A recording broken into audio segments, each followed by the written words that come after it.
let's get right into it. Tell me about what should we do and what kind of stuff we can do in Initia right now. This is kind of the main landing page. There's a bunch I love the design. Thank you.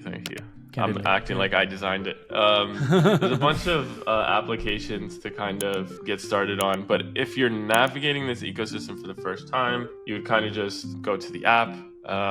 You can do all of these things and walk through the guide, but mainly what we want to do, I think, to get like a really good understanding of like, hey, this is what I want to do right now. I would navigate to the VIP dashboard. So this is where like gauge voting is happening. So just to pause real quick, like do you have to be a VIP to go to this dashboard, or can like anybody that's new just connect their wallet and then go here? So VIP stands for Vested Interest Program. So this is our incentive mechanism. Sorry, I should explain that acronym earlier. Basically, if you use Curve and gauge voting previously, you would basically, as a Curve holder, you would basically be able to vote for where emissions go. You can think of this similar to that. So every 2 weeks, every epoch, every 2 weeks, there's 500,000 tokens. Last epoch it was 500,000. Now it's like 560, 550. And this is distributed and escrowed in it. But basically, if you're a first-time user, going on here will basically tell you, okay, these are the apps that are getting incentives. These are the apps that are getting rewards. And here I can find out exactly what I need to do to qualify those rewards, for those rewards. So with Echelon is like a pretty big, well-known DeFi protocol in the Move VM ecosystem. They have like pretty large amounts of TVL on Aptos already. What they're doing is they're creating a rollup where and an app chain where the hub for liquidity is their owned stack, and then liquidity distributes to other ecosystems over time. But basically, their goal, their action that they're rewarding people for doing is supply and borrow on Echelon with boosted ESINIT emissions. So supply and borrow, that's exactly what you want to do. So if you're a DeFi person, this is what you would basically be interested in. Civicia is like a Monopoly style game. You can kind of look at the action that they want you to do, and you kind of go check out their game, and you can just get started. Inertia is another DeFi protocol. YamiNet is a game that's actually just crossed 1 million transactions within, I think it's been 2 weeks since launch. And so they own their own chain. They own their own chain, so they earn sequencer fees. They've already made, I think, almost 6 figures in sequencer fees as a chain. That's without any that's not including the init incentive program. That's just transactions on their chain. They're getting those sequencer fees. So the way I want to think about that is, if you're an application and you're saying, hey, I'm going to build on this super fast chain. They have the capability. They're also going to give me the distribution. That's kind of what like builders are going through right now. They're like, oh, these big L1s are going to give me the distribution through like cool videos and retweets that's going to get more users on my game. But I don't think people are really considering what they're giving up. In 2 weeks, a game on Initia that owns their own stack is making close to 6 figures in sequencer fees. That is all being given to the L1 that you deploy on, or the random L2 that you deploy on when you don't own your own stack. But because these guys are owning their own stack, they get all of those sequencer. So I think that's pretty awesome. I gotta quickly chime in just because we're in this topic. You know, like you mentioned gaming. Like any time like a chain that like advertises themselves like being fast, they always use like gaming as an example. I hope it's not too like technical, but like when you customize your own app chain on Initia, like what's the TPS that you can hit? Like if you need speed. So most of the games are fully on-chain games. So every action that's happening is represented on their chain. So that's one thing, because a lot of those games that you'll see have some operations exist off-chain. So for an Initia chain, the Move VM is probably the fastest. So if you're building a chain, you'd probably select the Move VM. But most of the tooling infrastructure for gaming protocol to connect it's hard to explain. You can probably cut this part right here.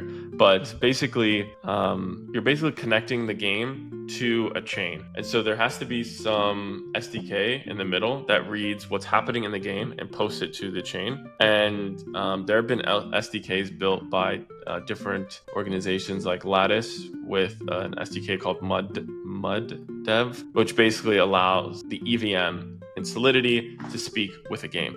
So when you're using that, you have to default to EVM, but the fastest a chain can go right now, I think, that's a good question. I think we're at like 500 millisecond chain. I don't know exactly what the TPS is, but sounds good. Yeah, bro. So what can you do on this game? So I don't have a commie. I don't You need ETH to start, because I was trying to click around with this. Yeah, I know. I mean, they were telling people to buy ETH when it was like 1700, and now. Yeah. Okay. What about? But like, I can pull up some gameplay. Yeah, like if we can just take and we can just cut this and we can just like fast forward. Yeah. Marco, have you exited your ENA position? I'm not in ENA. Okay. Why? Is it like down? Yeah, it's losing momentum. Who did that kill? Maybe. Yeah, so this is more like numbers based, but this guy cooked pretty hard on Initia. I don't know if you guys saw this thread, but I need to find gameplay. No one's been recording. Oh, actually, missed recorded a stream. That screenshot is pretty funny. So basically, this is the gameplay. It's okay. These types of games attract. It's always so cute. These types of games attract a very specific crowd. I've not really been attracted to a lot of these like 2D pixel based games. I'm very much like a Call of Duty first person shooter person. But some of these guys are earning pretty decent rewards and APY. And there are automation tools. So that's the other thing.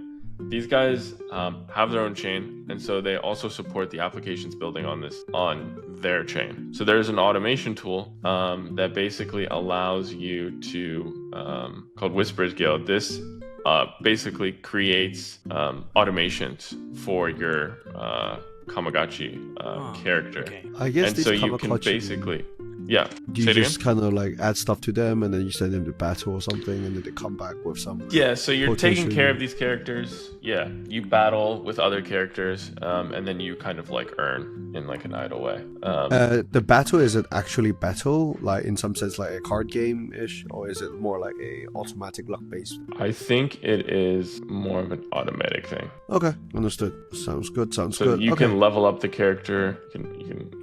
So they have their own marketplace built in here. Maybe there's a battle in here somewhere. Nice. So what about other apps? So personally, I've been using Echelon a little bit. Yes. How does the ESINIT work, by the way? Is it liquid? Yes. Is it illiquid? How do I invest it, etc.? Yeah, it's a good So question. the ESINIT is not liquid. It is escrowed. It's over So it's basically vested, a year. It is vesting over a year. Now the other part of that is if you must maintain a VIP score to continuously vest that Initia token, or you kind Is it of vesting lose linearly? a bit of it. Like for like 1 year? Like every month? Yes. Or okay. Yes. So basically it vests linearly, and so you have like a VIP score. You'll basically see that in your my expected ESINIT, and your kind of like last score, and you have to maintain a score. So for instance, with Echelon, let's just say you received ESINIT in the last epoch. What you can do is basically you can zap that ESINIT into the USDC init pool, and once you do that, you can basically earn the APY. The earned APY is not, so you can earn against your staked position, so that's one way that it's kind of like semi-liquid. But other than that, it is. Wait, I don't understand how does that linearly. work? How does that work? How do I jump from an illiquid position into staking in an LP position, or is it a yield boost? Once you get it, you'll have an option to basically, it'll kind of say like zap your ESINIT, and it'll zap it into this liquidity pool. And so you'd only have to pay an equal amount or the required amount of USDC. I see. Okay. I see how that works now, basically. And it's on that like 80, the 80-20. Basically. Understood. So correct me if I'm wrong. They're not just totally dead in your, not dead, but they're not just totally sitting in your wallet. You can kind of just place them into the pool, and you can earn the APY against them. And the APY you earn, the yield you earn is liquid. It's not vested, but the underlying is vested. And you have to maintain a VIP score. So in your example of using Echelon, you have to continue to use Echelon in order to vest it. So if you stop using Echelon, you lose a portion of your vest as your VIP score goes down. How does each, like, who gives out the VIP score? Do you guys base it on, or do you just give that VIP score to? Yeah, that's a good question. So basically that is defined by an on-chain action. And then there are elements to this. So the gauge vote is where the community is voting where they want rewards to go to. But on top of the gauge vote, there's also an element called the balance pool. So if that is based on how much in it a rollup has on their chain, in their application, that factors into how much of the ESINIT emissions is going to go to their application. So basically, there is the gauge vote, which is a community vote, and then there is the amount of ESINIT on your application. So the ESINIT basically goes from the L1 to the different applications, and then the different applications measure the action that users have been doing and then distribute ESINIT that they received from the L1 as an application to users based on their score.